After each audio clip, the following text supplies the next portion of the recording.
Bonjour, cette fois-ci je vais vraiment faire l'introduction du Kybalion. Je vais vous lire ce que j'en ai écrit, réfléchi, compris. Donc beaucoup de choses sont basées effectivement sur le livre Le Kybalion écrit par 3 initiés. Et dans ce que je vais vous lire, il y a mes propres réflexions ou mes propres interprétations. Après, je ne sais plus exactement lesquels ce sont, mais si vous connaissez le Kybalion, vous repérerez rapidement ce qui est pris et totalement lu mot pour mot du livre du Kybalion. C'est un travail que j'ai fait il y a déjà plus d'un an et je continue ce travail et plus je me plonge dans ce livre, le Kybalion, que j'étudie la loi naturelle, plus ça s'intègre et plus je me rends compte que c'est totalement naturel et que c'est réellement en nous et en toute chose. Donc, je vais commencer cette lecture et probablement que je vais l'entrecouper de quelques commentaires au fur et à mesure que je la lis. Alors, l'introduction de la loi naturelle, c'est qu'elle est constamment à l'œuvre depuis la nuit des temps. Comme le dit ce propre livre ou d'autres, il n'y a rien de nouveau sous le soleil. Cette loi se trouve dans tout ce qui nous entoure, elle est encodée partout et dans toute chose. C'est-à-dire qu'il n'y a pas d'exception, elle se trouve dans un caillou, elle se trouve dans un animal, elle se trouve dans un œuf, elle se trouve dans toute chose. Plus simplement, la loi naturelle se comprend par ce qu'elle n'est pas. C'est plus facile de comprendre ce que n'est pas quelque chose pour comprendre ce que c'est. Souvent, j'utilise ce que je ne veux pas vivre pour comprendre ce que je veux vivre. Elle n'est pas artificielle, elle ne peut pas être modifiée, elle n'a pas de sentiments, etc. Et donc, à partir de là, nous pouvons dire ce qu'elle est. Pour observer à quel point elle est universelle, si je décortique le mot naturel, et ça c'est Marc Passio qui en donne la définition, cela vient du mot Égypte N-E-T-R qui se prononce Néter, qui veut dire l'esprit, et al qui veut dire lié à, venant de. Donc le mot naturel dans son étymologie égyptienne signifie de ou lié aux esprits ou tout simplement lié à Dieu ou le tout. La loi naturelle est objective car nullement conçue ni écrite par l'humain, bien que l'humain en parle en y définissant 7 principes. Il est clair que cette loi naturelle, dans sa création et dans son efficacité, n'a pas fait une liste des 7 principes, mais par une observation longue et éprouvée par l'expérience des savants, des sages, des personnes observantes et méditantes ont découvert 7 principes. Alors, la loi naturelle ne correspond à aucun de ces croyances suivantes et ne peut pas se comprendre à travers elles. Donc ce qui s'est passé historiquement, c'est que les religions, des personnes ont eu accès à cette connaissance et ont cru ou ont voulu en créer quelque chose, alors qu'il faut juste la laisser être. Donc elle ne correspond pas à la pensée politique, à l'agenda politique, à une organisation politique, à une pensée religieuse, à une organisation religieuse et surtout au scientisme et puis au mouvement New Age. Parce que le scientisme, c'est un système de croyance rigoureusement sceptique qui occulte tout ce qui pourrait dire le contraire de leurs croyances préexistantes. C'est-à-dire que la science frôle le scientisme comme une religion à partir du moment où qui que ce soit des gens qui ont fait des études scientifiques ou qui ont une profonde intuition, remettent en question leur dogme, on se fait, entre guillemets, excommunier. Alors, toutes ces boîtes que je viens de citer sont là pour influencer un contrôle sur les esprits qui sont nés libres. Absolument toutes.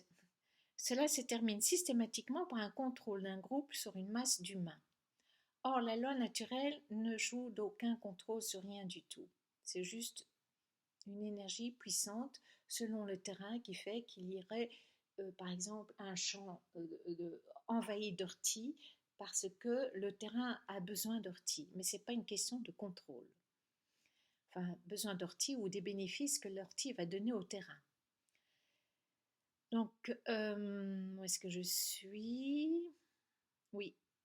Alors là, je vais vous dire quelque chose qui va vous étonner et vous déplaire, et peut-être même vous fâcher, parce que la loi naturelle n'a aucun sentiment, aucune émotion, aucun jugement et aucune condamnation.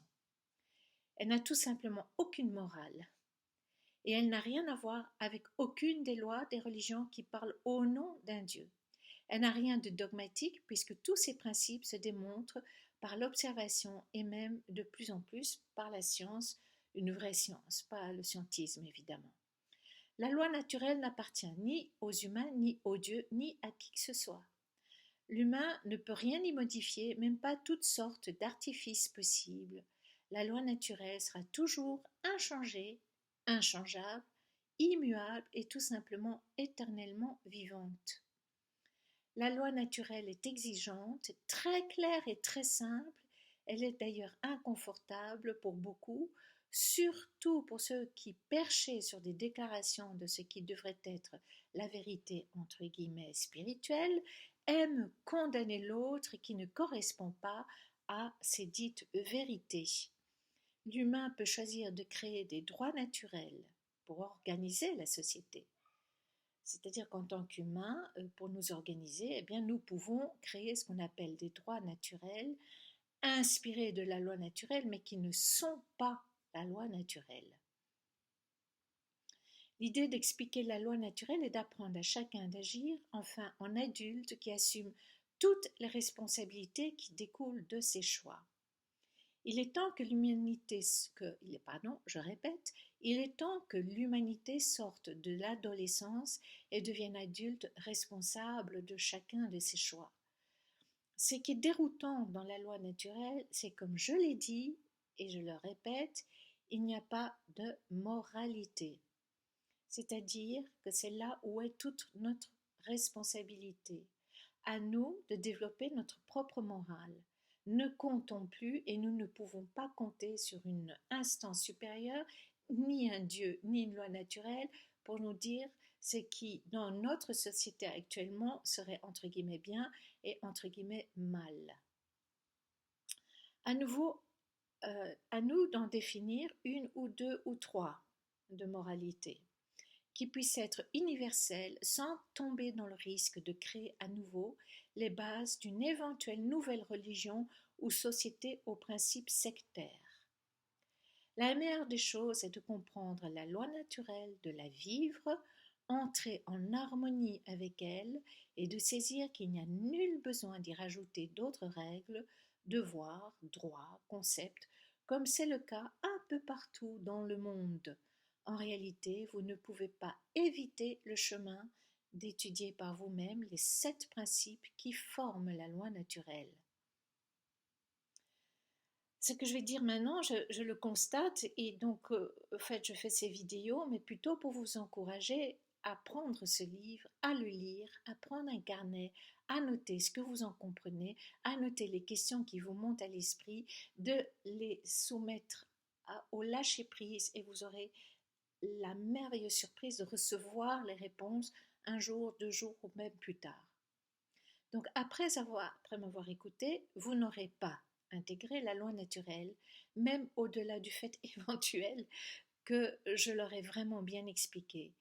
En fait, cela ne suffira pas. Il y a ce travail individuel à faire.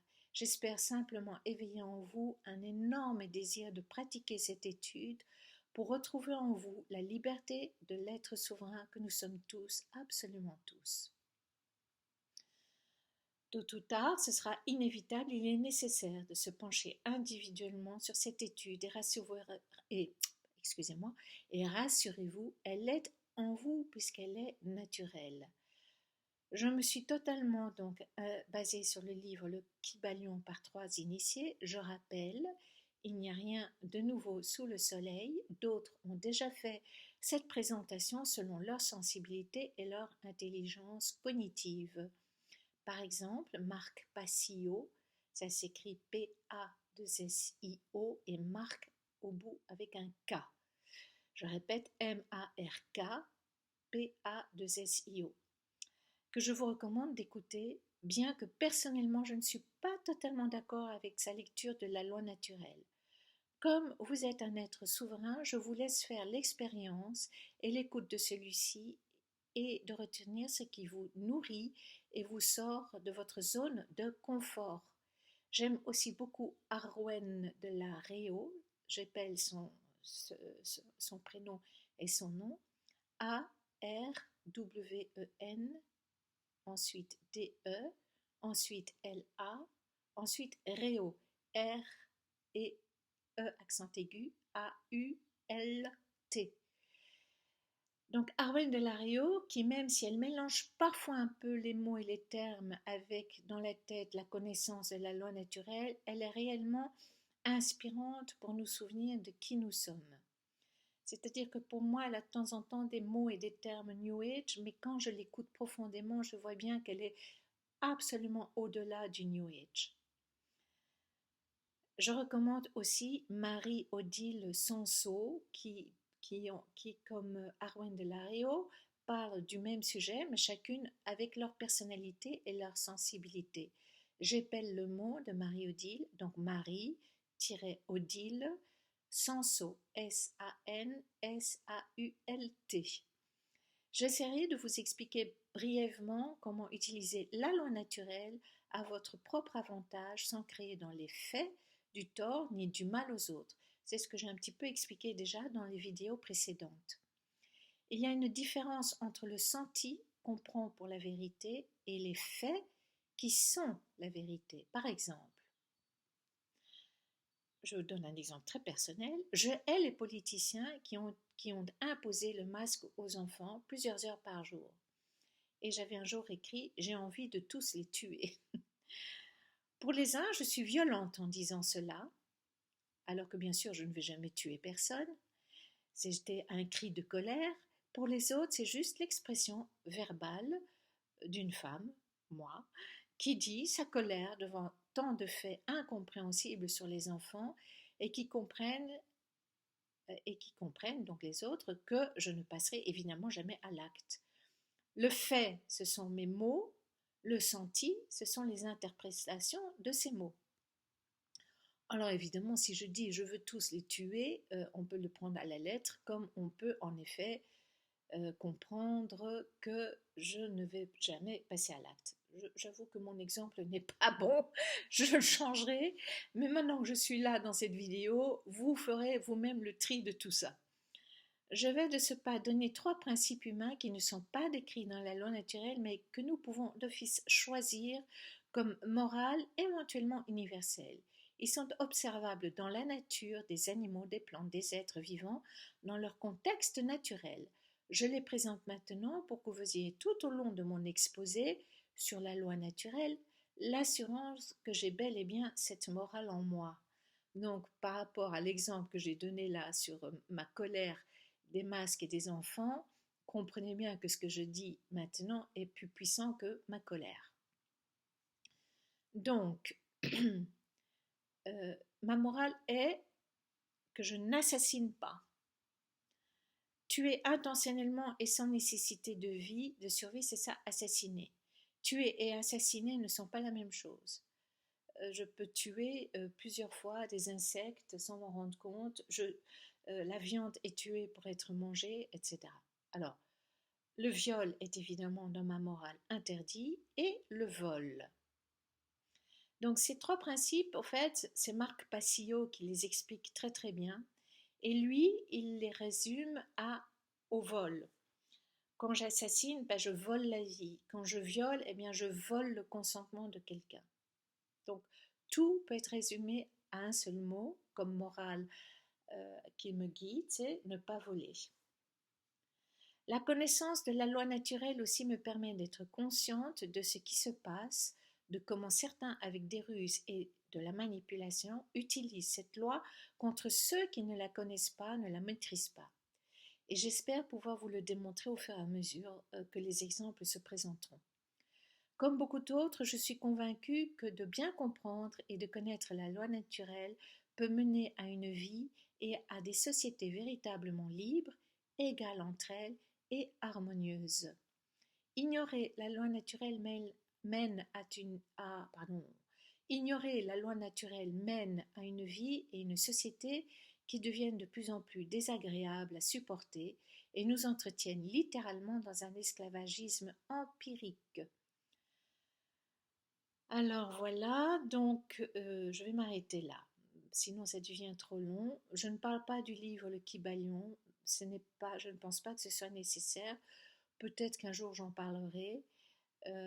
Pourquoi ce livre et qui l'a écrit, etc. Mais dans la compréhension de la loi naturelle, je ne pense pas que ce soit nécessaire. Donc, j'ai pris 15 minutes, ça va.